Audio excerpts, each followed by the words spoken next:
अस्सलामुअलैकुम वरहमतुल्लाहि वबरकातुहू। आयशा रज़ियल्लाहु जी।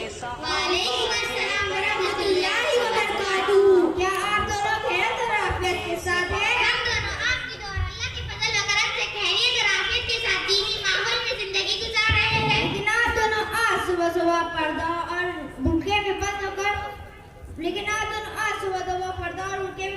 और गर्मी से परेशान होकर जाने की क्या जरूरत है? बगैर भूखे के बंद सवर और फैशन के कपड़े पहनकर जाने में क्या हर्ज है? हम दोनों हमारे मकतब में हमारे उस्ताद मोहतरम से कुरान हदीस और दीन की तालीम हासिल करने के लिए जा रहे हैं। मगर आप दोनों को इस तरह पर्दा और भूखे में बंद होकर और गर्मी से परेशान होकर जाने की क्या जरूरत है? बगैर भूखे के बंद सवर और फैशन के कपड़े पहनकर जाने में क्या हर्ज है? आलिया बहन, आप मुसलमान हो गए, कैसी महकी महकी बातें कर रहे हो?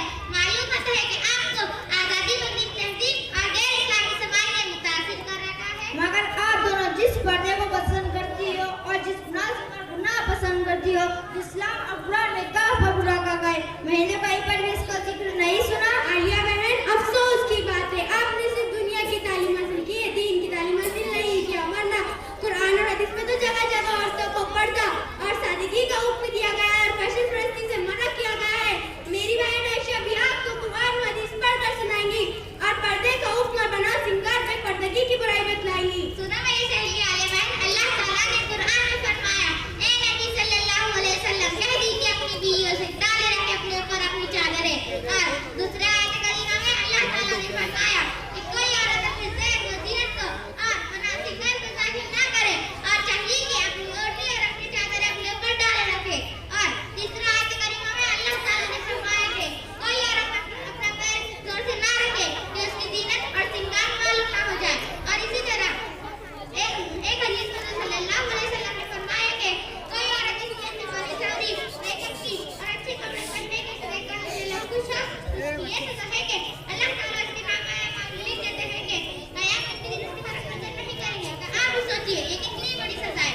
और दूसरे हदीस में है कि एक मर्तबा नबी सल्लल्लाहु अलैहि वसल्लम की महफिल में एक बात चली कि सबसे बेहतरीन औरत कौन है? तो सब किसी ने कुछ जवाब दिए तो किसी ने कुछ जवाब दिया।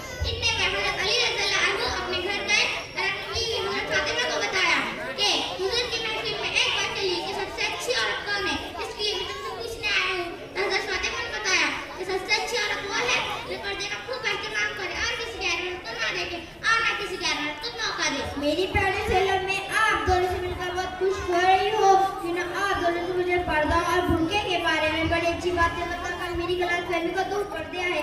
लेकिन मैं आप दोनों से एक और बात पूछना चाहती हूँ, वो ये है कि हमारी कुछ बहनें औरतें बाजारों और दुकानों में जाकर गैर महरम मर्द यानी मनियारे का कुछ चूड़ियाँ पहनती है। क्या इस बात की इस्लाम में इजाजत है? मेरी प्यारी सहेलियों, इस्लामी शरीयत में किसी अजनबी और गैर महरम मर्द को औरत साथ पकड़ने या कोई भी हिस्सा छूने की इजाजत देना औरतों के लिए सख्त और हराम है।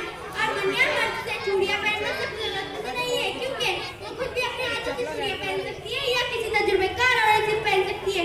इसीलिए कोई भी मनियार मर्द से चूड़ियाँ पहनना नाजायज और गुनाह है।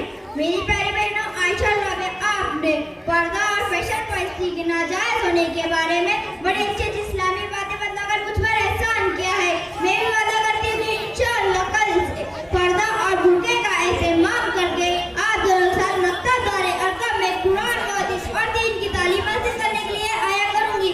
अस्सलाम वालेकुम वरहमतुल्लाहि वबरकातुहू। वालेकुम अस्सलाम वरहमतुल्लाहि वबरकातुहू। माशाअल्लाह, ये बच्चियाँ बड़े